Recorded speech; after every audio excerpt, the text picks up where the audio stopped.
Olá, pessoal. Bem-vindo ao Enigmas. Eu sou Kátia Gaia. E eu, Cris de Pascoal. Está começando mais um programa aqui, na TV Mundi, onde o normal é ser diferente. E o normal aqui é ser paranormal. E hoje nós temos um assunto interessantíssimo, xamanismo. Estamos hoje com Samuel Souza de Paula. Ele é educador, escritor e consultor bioxamânico. Mas antes de falar com o nosso convidado, vamos para um rápido intervalo.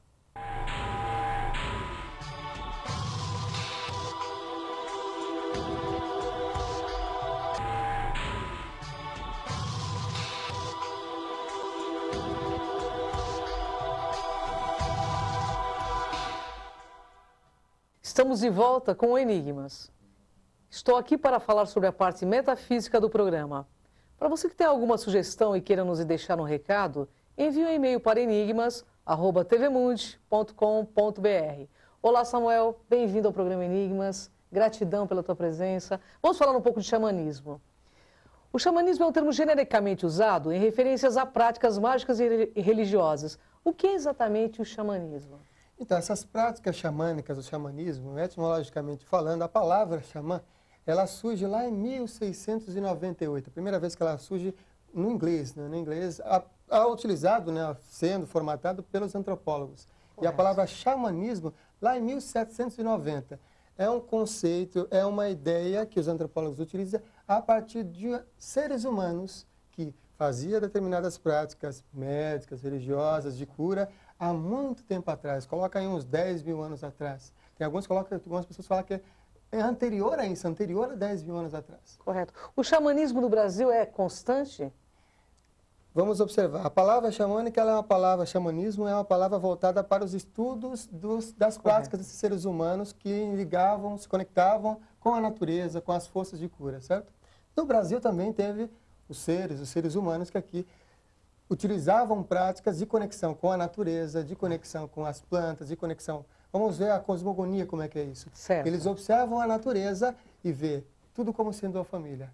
Aí o sol vai se tornar um avô-sol, a lua, a avó-lua. Os seres da natureza vão se tornar irmãos, partes, irmãos mais jovens, o povo em pé, que são as árvores, o povo pedra. Tudo vai se tornar o quê? Uma expressão divina da energia da natureza. Aqui no Brasil também existiu, em diversas épocas, essa procura por esse estado mágico na natureza. Olha só que interessante.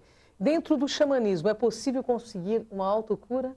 É possível. Na verdade, não existe a cura de uma pessoa vir curar a outra pessoa. Nas práticas xamânicas, é sempre a autocura. As práticas, elas instigam, elas inspiram a pessoa a realizar essa sua autocura. Aqui no Brasil, como você citou aqui no termo, é utilizado na pagelança, que os pajés utilizam suas ferramentas, os seus estudos, as suas práticas para realizar, para despertar essa autocura no seu consulente. Olha que interessante. Na pessoa que está precisando, né?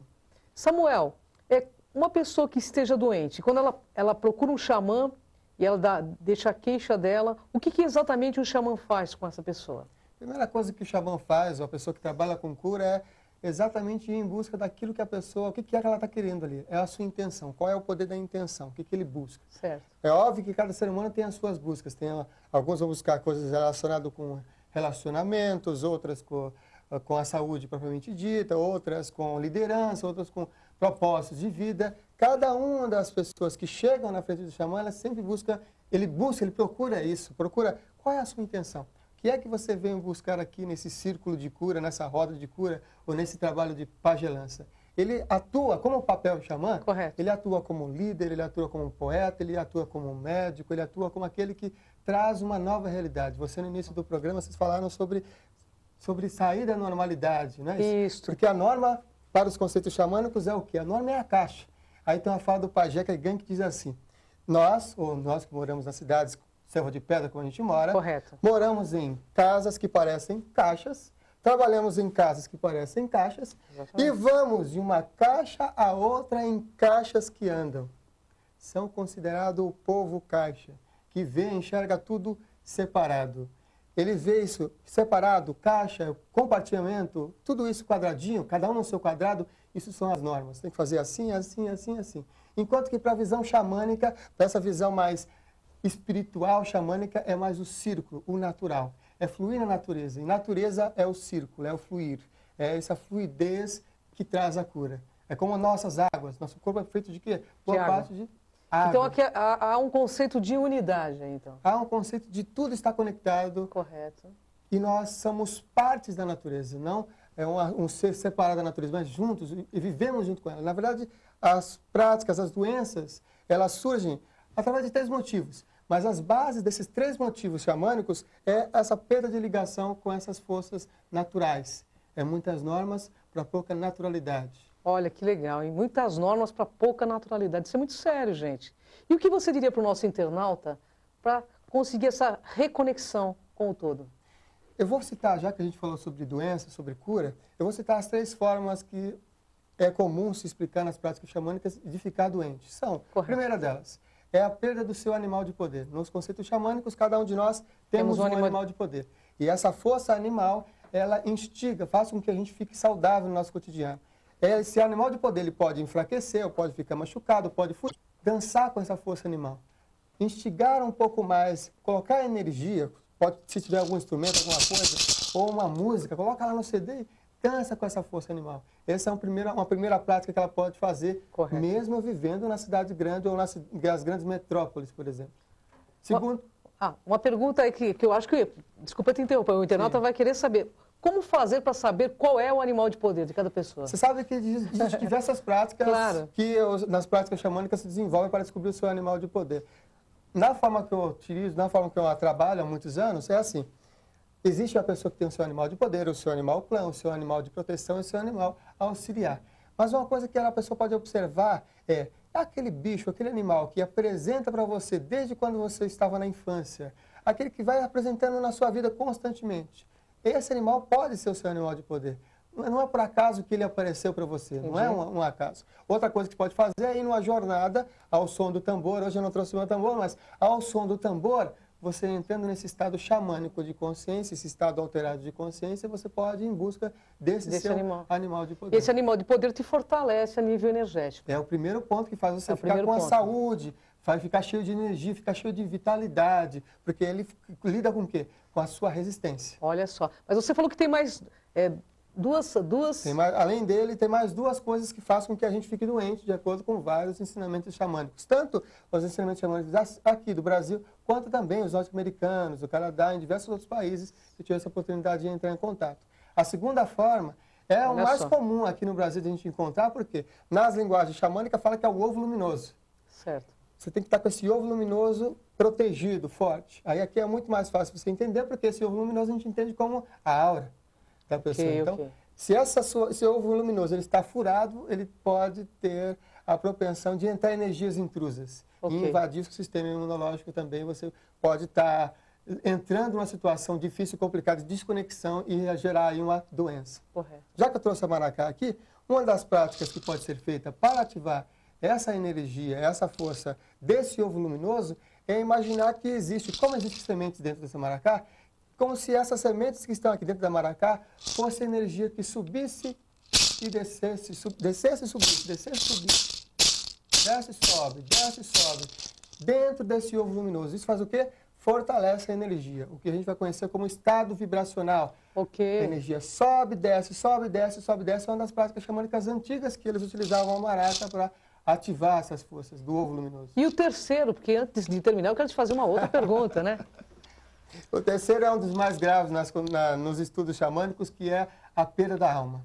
E aí eu coloco como um exemplo que é fácil de entender. Um exemplo simples. A pessoa entra no emprego, por exemplo, vai cheia de energia, foi lá contratada, e ela imagina que aquele emprego, aquele trabalho é bem a cara dela, a missão, proposta, tudo condizente com o que ela gosta. Só que, de repente, o que acontece é que a liderança, as correlações, os relacionamentos dentro da empresa fazem com que ela entre na empresa na segunda-feira, assim, de manhã, e sai, chega em casa acabado. Tem uma perda de energia. Tem uma perda de energia. É como se perdeu pedaços de alma nesse sentido. Aí a pessoa fica o quê? Desanimada. Desânima, sem ânima, sem motivação, sem alma.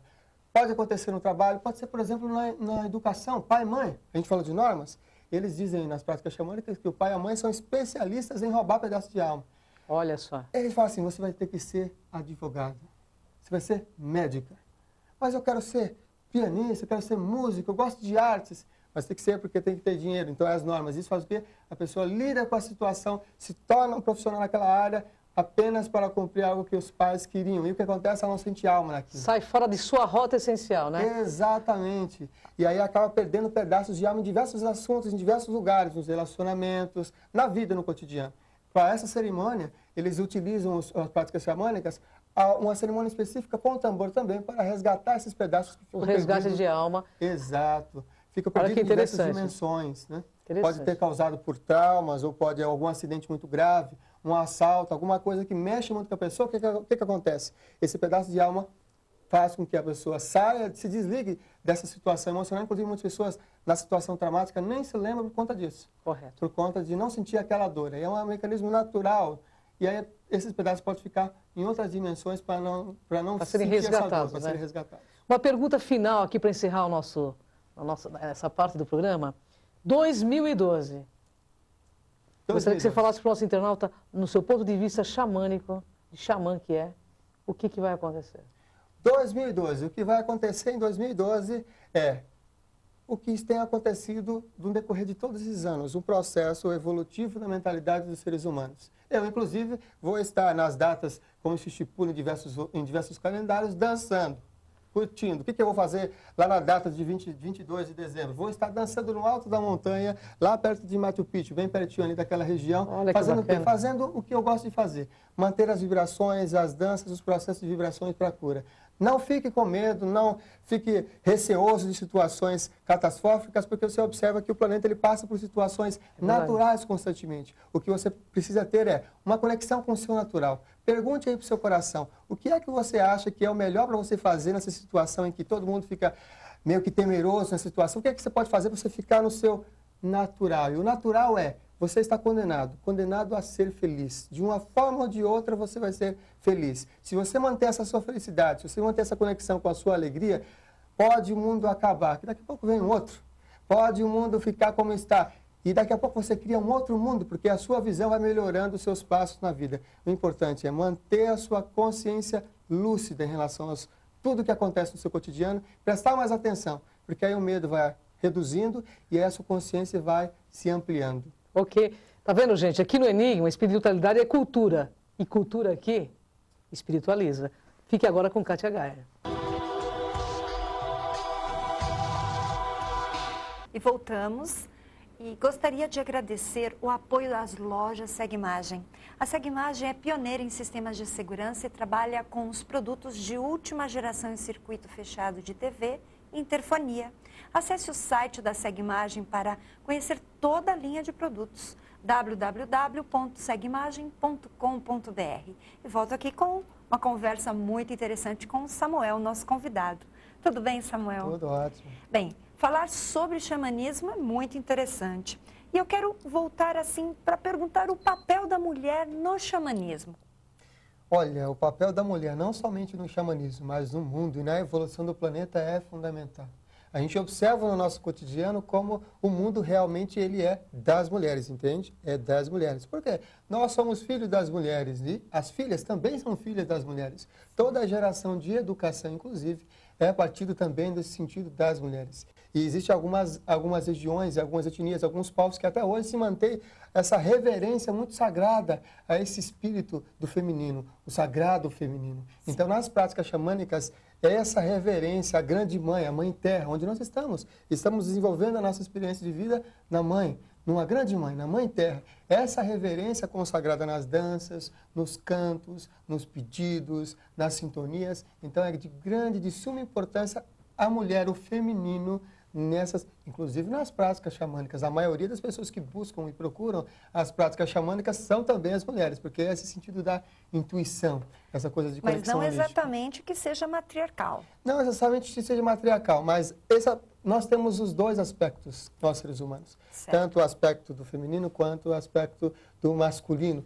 Essas forças é como que equilibram o nosso ser. Não apenas o gênero, mas as forças, a energia que existe na natureza. Elas estão presentes. Ok. Porque no xamanismo tem muitas práticas na natureza.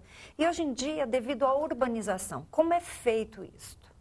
a gente pode ter um novo olhar em relação até quando nós estamos, por exemplo, vivendo no urbano. Pode ser que a pessoa esteja acompanhando agora pela TV ou pela internet, no computador. A gente observa que está na sua casa, na sua residência, e algumas delas na cidade grande.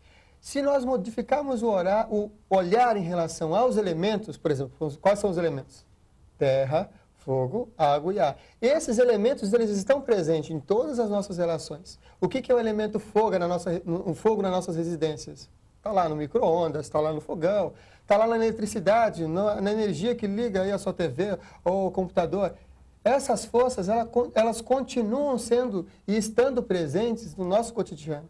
Se nós modificarmos o olhar em relação ao nosso cotidiano, como esses antigos, esses seres humanos que eu falei no primeiro bloco, de há mais de 10 mil anos, faziam como seres divinos, como forças da natureza, trazer um olhar sagrado para o fogo, um olhar sagrado para a terra, a forma, a parede, a mesa, as formas, aí o elemento terra, ou o ar que respira, ou mesmo a água que entra por sua torneira, no seu banho, toda essa reverência a esses elementos já é uma prática xamânica, já é uma prática natural que os seres faziam há milhares de anos e que nós podemos fazer aqui. Isso não impede, apesar de que todos nós sabemos que nas cidades, em alguns lugares, a gente tem a oportunidade de caminhar no parque, ir em busca da natureza. Isso também ajuda muito nesse sentido de reconexão. Certo.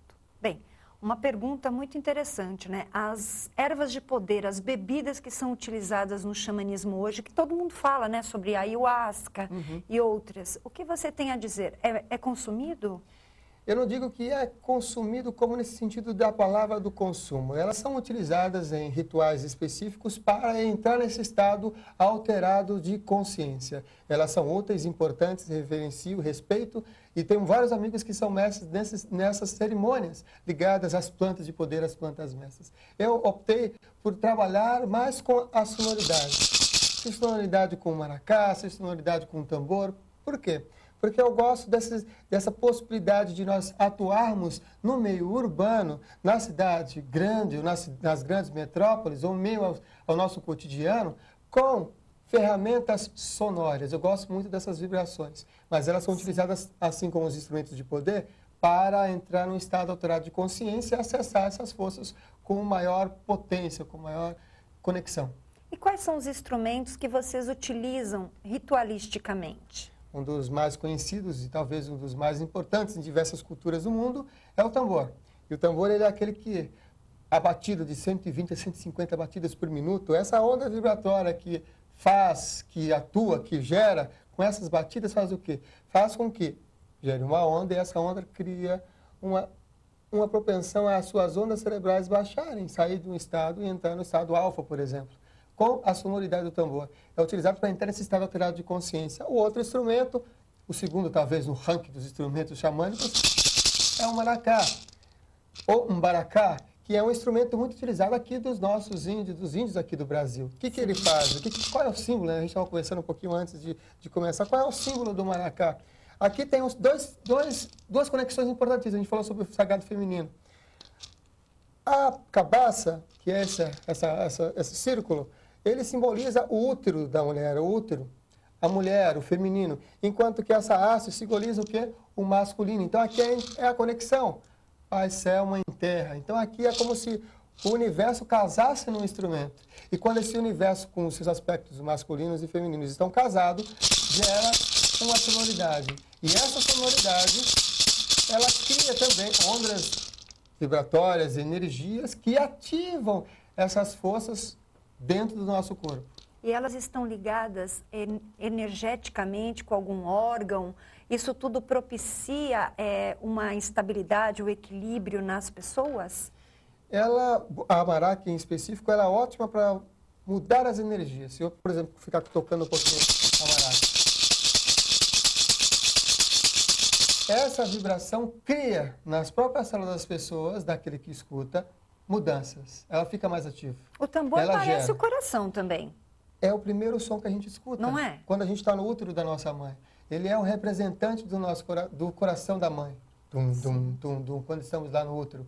Ele repete, reproduz a primeira sonoridade quando a gente recebe esse corpo físico e estamos lá vivendo naquele outro mundo, durante lá 9 meses mergulhados e ouvindo aquela sonoridade. Quando a gente escuta a sonoridade do tambor, também gera um estado de profunda conexão.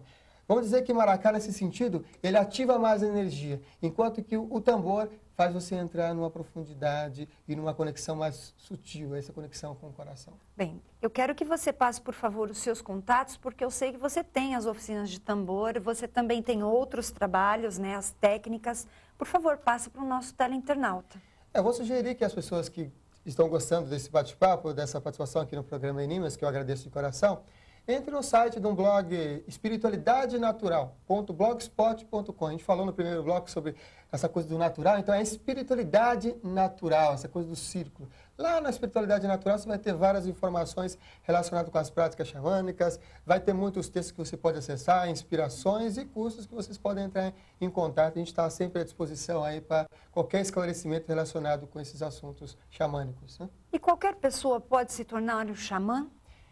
No meu ponto de vista, cada ser humano tem essa força primordial, essa força dentro de si.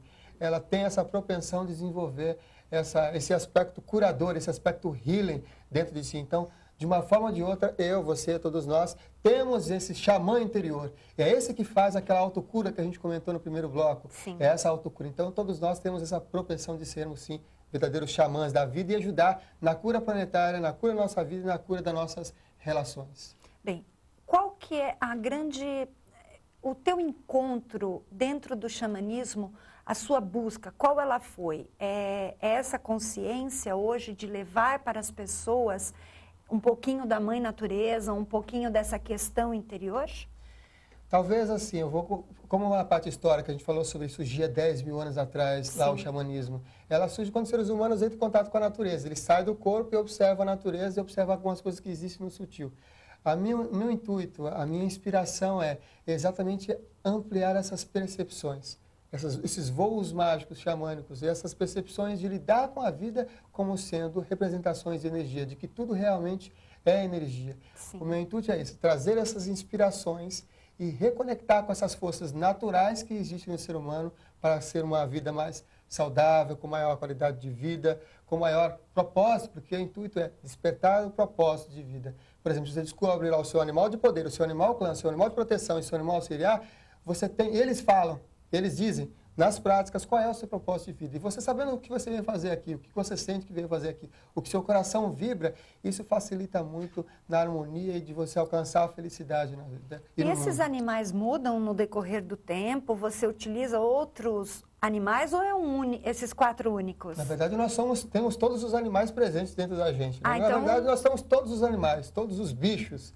com a gente. O que a gente fala que são os 4 são aqueles que são mais presentes. Certo. É como a gente vê na vida. Na vida, todas as coisas que a gente até não gosta no nosso cotidiano, todas elas também é presente na gente. Mas eu não gosto daquela coisa feia, mas ela também é presente na gente. Porque se a gente não consegue, se a gente não reconhece isso, reconhecer é você ter uma sabedoria de que aquilo que a gente enxerga lá fora é que tem aqui dentro. A gente só consegue enxergar aquilo que tem lá fora quando tem aqui dentro. Então, todos esses bichos, todos esses animais que a gente enxerga, que a gente vê na natureza, eles são partes e representantes da gente. Agora, quando a gente, no nosso cotidiano, auxiliado por esses que estão mais presentes, que estão ali mais atuando na nossa vida, no nosso caminho atual, a gente tem uma maior certeza e maior conexão. Bem, então vamos fazer, né, o que ele está dizendo. Vamos nos conectar com esses animais e no todo. E eu espero que vocês aguardem, porque nós vamos para um rápido intervalo.